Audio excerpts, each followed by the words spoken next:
every video I make, I think, things must get better now. We're so close. However, slow would be the word of the last month.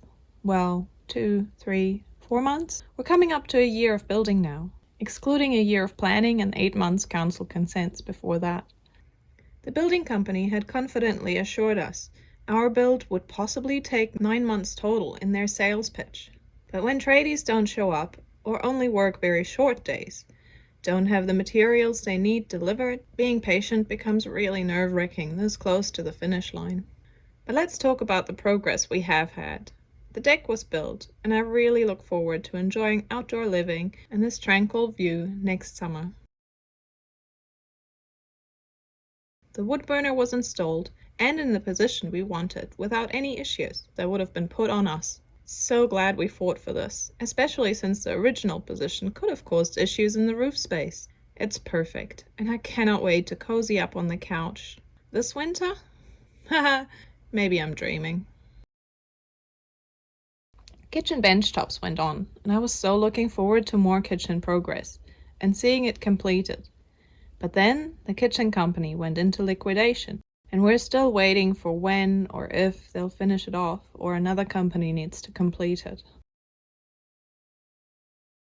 The building company suddenly put a lot of pressure on Richard to have the electrical work done and liven the house, after all the begging we had to do for him to start the work in the first place. I've not seen my husband much recently, with him working late in the evenings after his full-time job and wiring all weekend every week. It's been pretty hard on all of us, mentally and physically. With winter approaching, the tiny living experience in our sleepout is getting so tiring. We've been here 18 months now, over double the time we expected to live like this. We just hope it's the last push to the end. We hassled the power company and inspector to approve the power application and line up the timing for meter installation on a fine weather weekend. But then the building company didn't allow us to turn off the temporary power that weekend. Next thing we're told, the livening of our house is holding up its completion. Phoning council, it sounds like drainage issues are what really holds up the build. The inspection was pushed out, and the digger to backfill the trenches has been coming and going several times without doing the work. No idea what's going on there.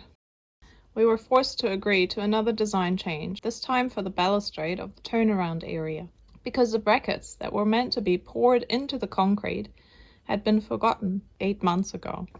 So that left us no choice than to agree to the new design, if we like it or not.